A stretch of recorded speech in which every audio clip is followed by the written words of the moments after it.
Hi, I'm Hannah, and welcome to the a16z podcast. We've been hearing hype about the possibilities of genomics for decades now, since the Human Genome Project first began. So where are we today? In this episode, we look at where genomics actually is right now, what we hoped we would have by now, what we actually do have and don't, and what we still need to learn, given that we now know things like your genome changes at an unbelievable rate, from the phenotypic context needed to make predictions truly accurate, to all the challenges and opportunities for commercialization. This episode was recorded at our inaugural summit, moderated by a16z's Malinka Walaliyadde and joined by Carlos Araya from Jungla, Jeff Kaditz from Q, and Gabe Otte from Freenome. So we're about to get started with a session on genomics, the promise of genomics and where we are today. And we've got some fantastic entrepreneurs joining us. We've got Jeff, the CEO of Q, Carlos, the CEO of Jungla, and we've got Gabe, the CEO of Freenome. All right. So when we sequenced the first human genome as part of the Human Genome Project, the promise was that we would cure all disease. Now, that was 20 years ago. We certainly haven't lived up to that. And in fact, it's been a little difficult to see exactly where genomics has had a true application today. So I'd actually love to get a sense from the crowd. So I'd love to see a show of hands. How many of you have had your genome sequenced and have had that information meaningfully used to make a change in your healthcare? Fairly small fraction, which is exactly what we've been thinking. So there's definitely a gap. There's certainly a gap. And so today we have some fantastic entrepreneurs to help us understand what that gap is and what we need to do to bridge that gap and help fulfill some of the potential here. So maybe just to get started, let's try and understand what the Human Genome Project was. Why did we do it? Why was it important? And maybe Carlos, will start with you because I know you've been in the academic world most recently. Yeah, thank you. The Human Genome Project was really biology's Apollo program. It was the first large-scale biology project that actually, took billions of dollars to complete and a coordinated effort across a large number of teams. It set out with the mission of providing basically a first draft sequence that was published in 2001 and later refined to a high-quality reference genome that we can all view. Now, this is a reference X-ray of what a quote-unquote normal genome looks like.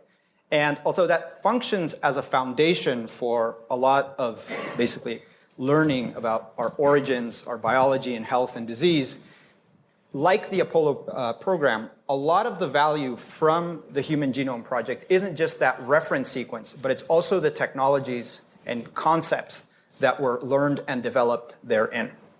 Genomics is a fairly abstract concept for many people.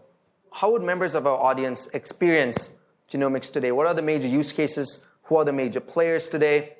Genomics is probably one of the largest big data problems out there. There's 3 billion bases in a genome. And if that was all, we probably would know a lot more about the genomics and what it can tell us. But unfortunately, that's really just the beginning of that whole picture. Right. Not only the way we call, like right now, each one of those bases and how we call them is probabilistic, not deterministic in nature, because our technology doesn't necessarily allow us for a deterministic call. So there's sort of a confidence interval around calling mutations. But then there's also this idea that your DNA, your genome is not static throughout your lifetime. And in fact, I'll let Jeff talk about this because he did some math this morning around this. But your genome changes at a ridiculous rate. And the fact that we thought taking one person's genome at one snapshot was going to answer every question about diseases and things like that was just ludicrous in retrospect. I agree with that. I think Gabe was just referring to the fact that we were talking a little bit earlier this morning and did some back of the envelope calculations. And I think the data transfer rate of somatic DNA in your body is about 500 terabytes per second. And maybe you can explain what somatic versus germline It basically is. just means that the rate at which your DNA is copied in your body per second is about 500 terabytes. So if you think about the error correction codes, so my background, it's kind of an honor to be up here. These guys are biologists. I'm a physics and computer science, so I look at biology as an information theory problem. But going back to what Gabe said, when you think about 500 terabytes per second, what kind of error correction codes do you need in order to make sure that information is copied correctly? And when you think about diseases like cancer, really those are information corruption problems. And when we talk about solving cancer, it's a little bit scary also because that information corruption is what allows us to evolve. So I think, when I met Gabe, it was very exciting to me because it was one of the first, or the first person on the biology side that really thought of DNA as actually this thing that was much more dynamic than this thing that could be single, By the time the biological sample you take that is going to get sequenced gets to the lab, your genome is basically different. So I think that's an important realization. Got it. And then in terms of the use cases of genomics today, so, prenatal, things like that, like what would you go to the doctor for today? What would the doctor use your genomic information for today? Like what's a test of things that audience members could do potentially? Well, it's multi-tiered, right? Mm-hmm. So you can do things like 23andMe, which looks at less than 1% of the entire genome, looking at specific mutations that you were born with and what that can tell you about who you're going to be. That's largely predictive and very probabilistic. And all the way to sort of clinical diagnosis, like what you refer to, non-invasive prenatal testing, for example, where they're doing much more sort of whole genome or certainly whole chromosome-wide sequencing of both the mother and the fetal DNA to essentially figure out, the genomic nature of the fetus. So that's more on the diagnostic side. So we really have applications all from sort of germline mutation detection all the way to diagnostics and even prognostic methods. Got it. So let's get back to try and understand that gap that we just talked about. What are the major technical challenges that are facing the genomics field today, you think? Okay, so I think we've done a pretty good job at being able to acquire sequence information. That's some of the fastest advances in technology in the history of mankind. I'm told it's actually only beat by one other technology, which was the clarity of glass improved at a faster rate over a period of time.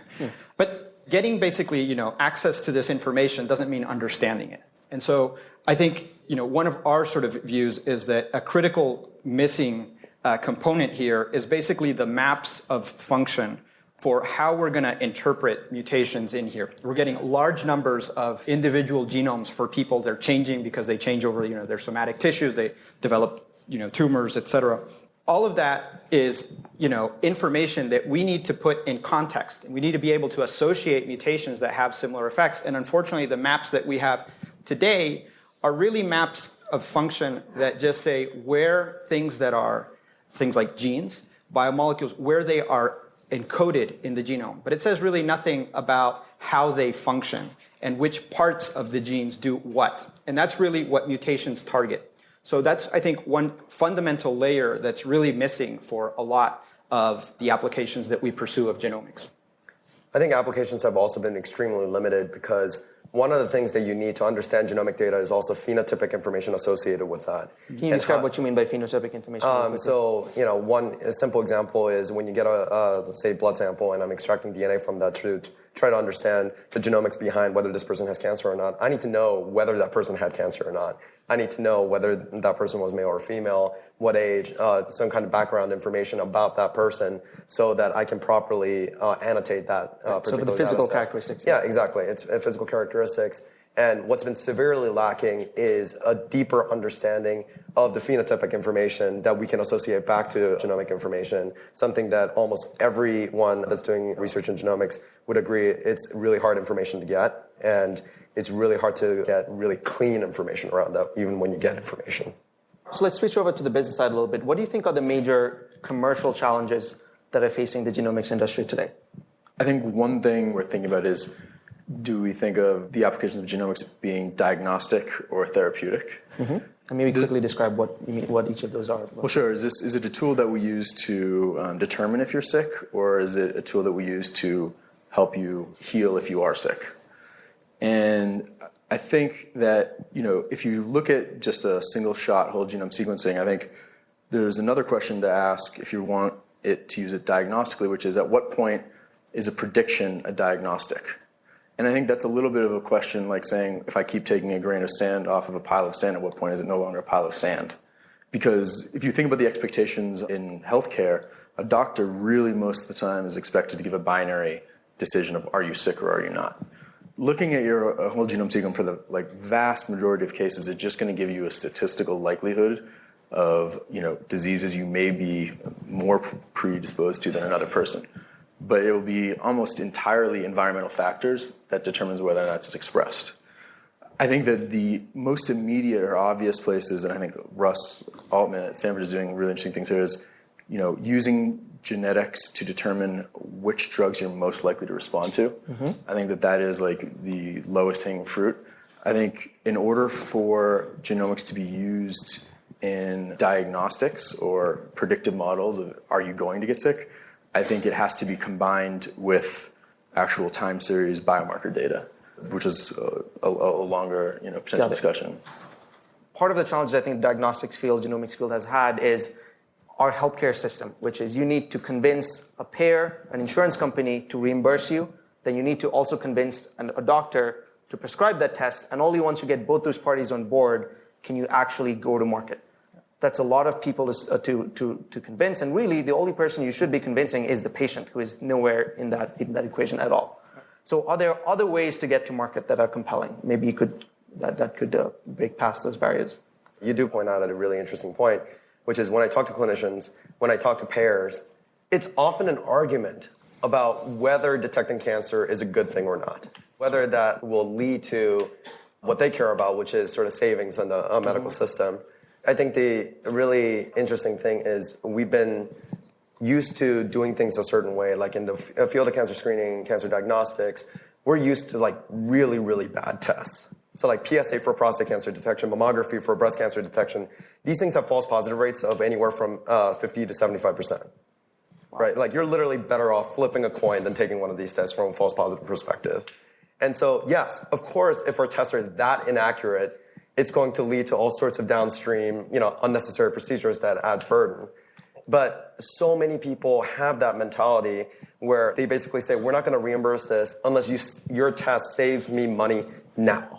Right? Yep. Not 10 years from now, not 5 years from now when this person is dying of cancer, but like, is it going to save me money now? Yep. So I think, from a business model perspective, there's a lot of opportunities to really work in, I guess, what's broadly known as the wellness space. And as our technology improves and we can start detecting diseases so early that we can affect even lifestyle changes to potentially avoid certain types of diseases, I think that's really the future that we need to head towards, because consumers are getting screwed over by this sort of old style mentality of, is this test really going to save money for the payers or not? I think most people in this room can agree that detecting cancer earlier rather than later is probably a good thing.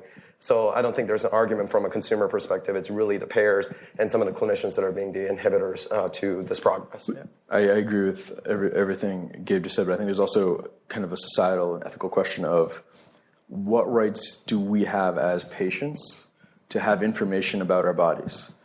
Because there are regulatory bodies that say, if you look what happened to 23andMe, effectively the argument for shutting them down was, well, if you say I have an increased risk of breast cancer and then I go home and cut off my own breasts and die, then 23andMe is liable. Now, that seems a little strange to me, considering we live in a world where there's like a Surgeon General's warning on alcohol and cigarettes, and we know that's just bad for you. So we have to ask ourselves, is it reasonable that we have access to this information about it, and can we be responsible as patients for having access to that information, rather than someone telling us it's dangerous for you to have access to that information? And I think that's a big question that I don't think patients or clinicians are on the same side of right now. I want to chime in on this, on the challenges for commercialization, because they are really important to all of us. And I completely agree. There's challenges in the regulation side. There are challenges in the reimbursement side, which are coupled to that. And there's challenges also in showing value to customers, showing clear, understandable value of the products that they're buying in genomics. And I think that kind of couples to what Gabe was saying earlier, that we need more phenotypic data, more clinical data, for example, to support the value of decisions or guidance that we can get out of genetic information. Now, it stands to reason that we didn't have hundreds of thousands of genomes a few years ago. And so we didn't have hundreds of thousands of genomes coupled to EHR systems. But that's definitely the way that a lot of this is moving. And being able to access that information is going to be able to test how well do different models distinguish between different outcomes on the basis of genetic information and being able then to evaluate, okay, what is the value then of guiding decisions on this basis? So it's still early, but I think there's a path forward that's being set up quickly. Actually, I would love to hear more about what your companies are specifically doing. We just talked about some of the challenges, both technical and commercial. What your companies are doing to get over those obstacles, and why now is the time that actually works for your companies. Sure. One thing I always like to point out is 80% of all the money that we spend on treating and dealing with cancer in the healthcare system in the United States, something about between $75 and $100 billion a year, is to help people die of cancer. That's what we spend 80% of the money on right now. And that's really unacceptable. And the fact that it's such a high percentage really, in some ways, makes my argument is if we create an accurate enough cancer test that detects the disease early enough when it's actually treatable, we save that 80% of the money. And so when dealing with the payers, it's really about listening to them, and for them, what kind of evidence do they need to really, show that we can save that 80% for them, that they're reimbursing.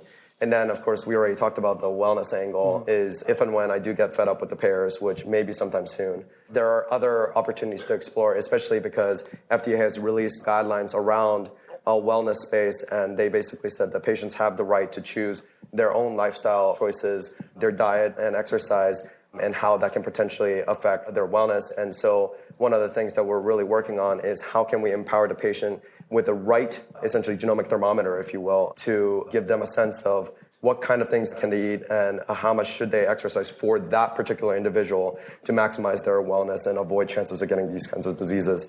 I like that model because we don't have to talk to payers. We don't have to deal with a lot of people. All we have to do is make sure that the test gets to a price point that's affordable for the vast majority of people. Got it. Yeah, I think fundamentally, I think the point that Gabe bringing up is that if you think about who the payers are in healthcare right now, and you think about the actuarial models that have been built, they're completely reactive and backwards looking. And all of these new technologies, whether it's genomics, transcriptomics, proteomics, metabolomics, microbiomics, all this stuff is really much more powerful as a preventative tool. And so how do you convince an entire industry that looks as spending $1 is $1 lost, right? That when you have these tools that you say can, over the long run, save money, but they're preventative. It's not like we don't want to spend money when somebody's already sick. Mm-hmm. And that's the fundamental problem that any of these new technologies have when you're trying to find who the payer is. And so I think it's not clear to me that the existing payers will actually ever come around to that.